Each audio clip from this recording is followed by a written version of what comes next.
Continuamos en Noticias Globovisión Economía. Como ya les comentaba, está con nosotros Carlos Larrazábal, el primer vicepresidente de Fede Cámaras. Buenas tardes, bienvenido. Buenas tardes, muchas gracias y saludo a todas las personas que nos observan a esta hora de la tarde.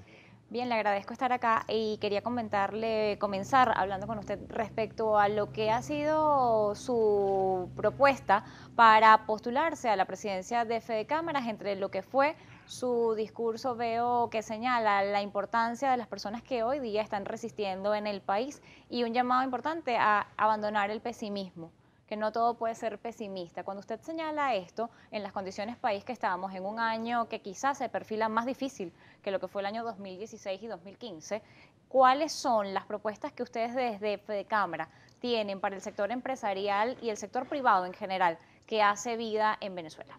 Mira, efectivamente, nosotros hemos venido recorriendo el país en los últimos 2 meses, he pasado ya por 9 estados y ahí te consigues dos realidades muy importantes. La primera, un país que lamentablemente se nos está desmoronando en el camino, un país con graves problemas de abastecimiento, con problemas energéticos, con problemas de distribución, con problemas como se veía en el segmento previo, en el sector primario, de graves problemas de insumos. Tuve en el estado Portuguesas y todo lo que se indicaba ahí del estado de Trujillo se repite en todos los estados agrícolas. Este fin de semana estuve en el estado Zulia, en la costa, en la sierra de Machiques, en toda la sierra, y es la misma realidad. Pero por otro lado, vemos un empresariado a lo largo y ancho del país comprometido con Venezuela. Un empresariado como esos agricultores que mostraron ahorita en la televisión, que están haciendo un esfuerzo inmenso para seguir poniendo la comida en la mesa del venezolano, con todo y los ataques del gobierno, con todo y la persecución, con todo y que están trabajando con las uñas, pero no pierden la fe, no pierden la esperanza y no pierden de hacer un esfuerzo inmenso para seguir cumpliendo con su labor de hacer productos para los venezolanos. Ese es el gran contraste, que hay un empresariado comprometido a todos los niveles, desde pequeño campesino que ustedes sacaron ahorita por la televisión hasta el empresario más grande. Y pareciera que el gobierno nacional no entiende que la empresa privada es parte de la solución y no es parte del problema y que estamos aquí para trabajar en conjunto y para buscar solventar los problemas económicos que se requieren con urgencia. Por eso es que nosotros hemos indicado que no podemos dejarnos llevar por el pesimismo. Obviamente la situación actual es agobiante.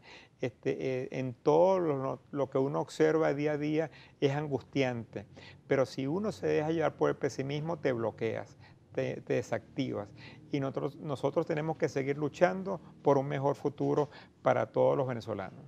Cuando le escucho decir esto, no puedo dejar de preguntarle la necesidad que existe del trabajo entre sector público y privado. Ambos se necesitan. El sector público necesita del Estado y el Estado necesita del sector público, porque si no, se ve lo que hemos visto durante todo este tiempo: dos políticas o dos visiones que están trabajando paralelamente o una atacando a la otra. Cuando vemos esto, debo preguntarle, ¿está muerta cualquier tipo de diálogo o relación con el gobierno nacional?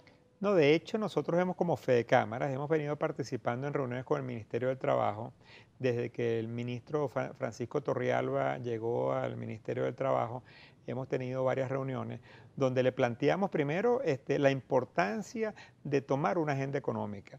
La agenda que uno observa en el país con el gobierno nacional, con el presidente de la República, los ministros, es una agenda política. No salimos de una agenda política enfocado como si fuéramos a solventar el problema de abastecimiento por unas bolsas CLAP, que no es lo que obviamente el venezolano desea.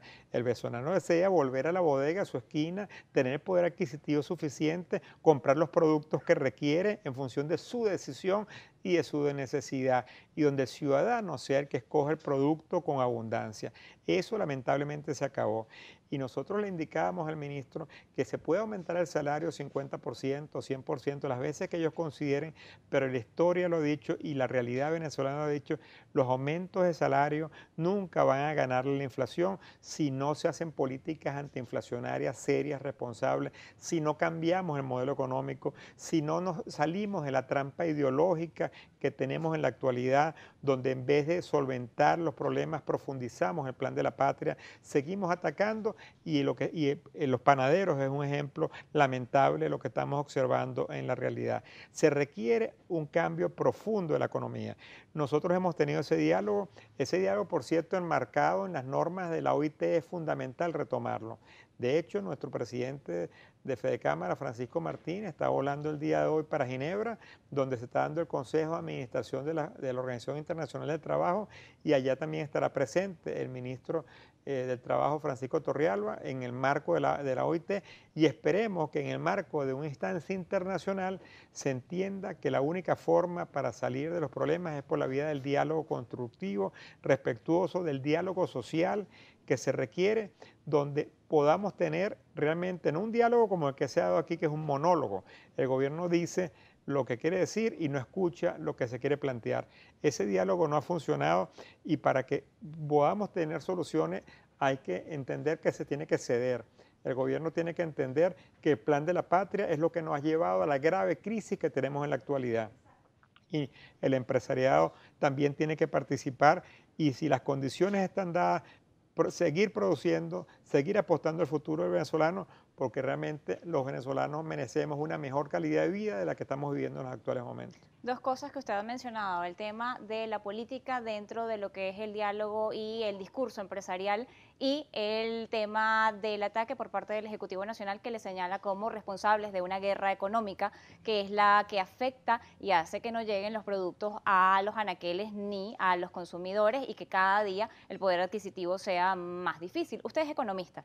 Cuando usted habla de armar o hacer un nuevo modelo económico, ¿qué debería cambiar en este modelo económico? Muchas personas se enfocan en el problema, ya el problema se conoce, las soluciones ¿dónde están? Mira, lo primero que tenemos que tener es unas políticas económicas que te creen confianza. Obviamente, si no hay en una economía confianza para invertir, si tú te sientes perseguido, si te sientes agobiado, si tienes controles de todo tipo que no te dejan respirar, si no tienes libertad económica para comprar divisas, para que se puedan mover los precios, si no tienes libertades para que puedas movilizar la contratación del personal y contratar más gente cuando lo necesitas, pero si el negocio no va bien, reducir el personal, pero por lo menos para que la empresa no quiebre y se mantenga. Si no existen esas libertades económicas básicas, que son básicas en cualquier parte del mundo que ha prosperado, y aquí no existen, no se puede buscar un mejor país. Y realmente ese es el tema fundamental que tenemos que abordar. Aquí tenemos un cerco sobre la economía nacional que se viene montando en los últimos 18 años, no es reciente. Tenemos un cerco que se ha tomado por todas las empresas que fueron tomadas, expropiadas, y tomadas porque la palabra expropiarse ni siquiera cala adecuadamente, porque muchas empresas fueron tomadas y no fueron compensados sus accionistas. Aquí se tomaron más de 1.500 establecimientos empresariales que hoy no están produciendo. Aquí el gobierno controla el 42% de la harina precocida, de la capacidad instalada de harina precocida, y tú no consigues harina precocida. Aquí el gobierno controla el 40% de la capacidad de producción de arroz, y tú no consigues arroz. Por cierto, un caso muy interesante, porque el arroz nos autoabastecíamos como la harina precocida, y nosotros exportábamos arroz y abastecíamos buena parte del mercado colombiano. Lo mismo sucede con la carne, lo mismo sucede con múltiples productos que se ven afectados, porque aquí se tomaron más de 5.200.000 hectáreas de terreno que eran productivas y ahora están paralizadas. Aquí se tomó Agropatria, y veíamos en el programa previo como el agricultor podía ir a Agropatria, como otros negocios similares a Agropatria, comprar sus semillas, sus fertilizantes, se los financiaban, lo pagaba con la cosecha, y hoy en día no tienes ni una cosa ni la otra. El modelo de persecución y de ataque a la empresa privada es lo que nos ha traído en la situación actual, y eso hay que desmontarlo. Hay que salir de la agenda ideológica y entender que hay que promover la inversión privada, hay que entender que la empresa privada es parte de la solución y no es parte de la solución y no es parte del problema, para poder mejorar la calidad de vida de todos los venezolanos. ¿Considera usted que el discurso de Fedecámaras, organización que usted en este momento representa, tiene que cambiar, tiene que hacerse más cercano a las personas? Escuchaba recientemente a otra persona que también está aspirando a la candidatura a ser presidente de Fedecámaras, y señalaba que iba a hacerlo más social, más noble, más hacia la gente. ¿Hay algo que cambiar? ¿Tiene razón esto? ¿Está Fedecámaras divorciada de, No, de las personas? Fedecámara, aquí ya desde hace aproximadamente 2 periodos, quizás el periodo de Jorge Botti, después vino Jorge Roy y ahora Francisco Martínez, ha mantenido una línea de comunicación con la sociedad, una línea de que la sociedad entienda la empresa, la importancia de la empresa privada. De hecho, en la época que yo era presidente de Conindustria y que estaba también Botti, presidente de Fede Cámara, la imagen de la empresa privada era una imagen bastante negativa. Apenas el 34% de la población pensaba de forma positiva sobre la empresa privada.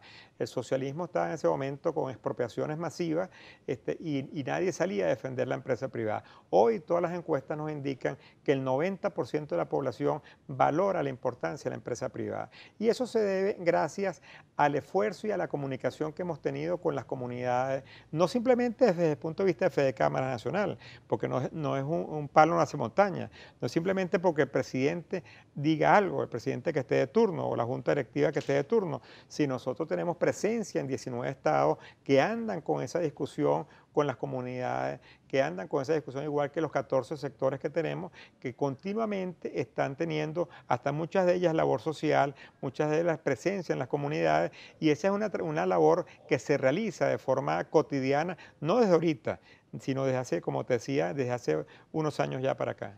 Cuando vemos toda esta realidad, ¿cuál sería el llamado final que usted le hace a los empresarios en el país a mantenerse, para estar o continuar aquí? ¿Existen motivos para seguir en Venezuela a pesar del panorama que se ha dibujado?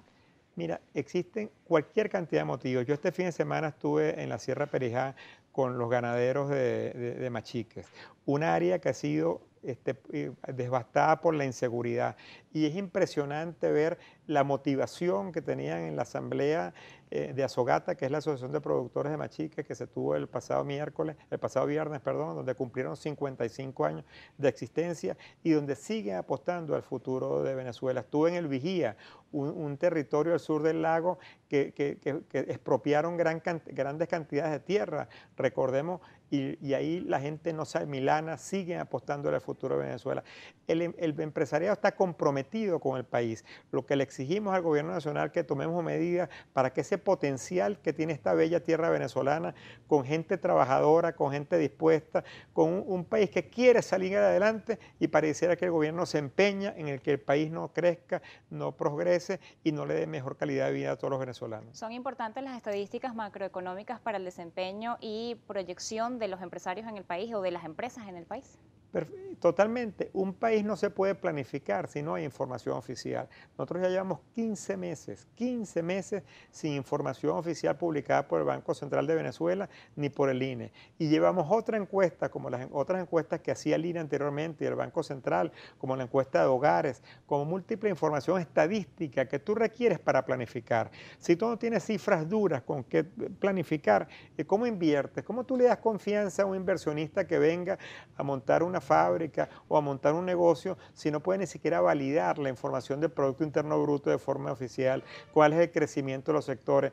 Eso es, y el gobierno lo que ha tratado es tratar de tapar el sol con un dedo para que la gente no se entere del colapso y la destrucción económica que hemos tenido en los últimos años. El año pasado, con una estimación de una caída del Producto Interno Bruto superior al 18%, con estimaciones para este año que pueden superar el 6%, con inflaciones el año pasado que superaron el 500%, y hoy estamos viendo ya a 3 meses en curso que la inflación puede ser, si sigue en la línea que va, hasta superior de la que tuvimos el año pasado. Eso es angustiante, es lamentable que el gobierno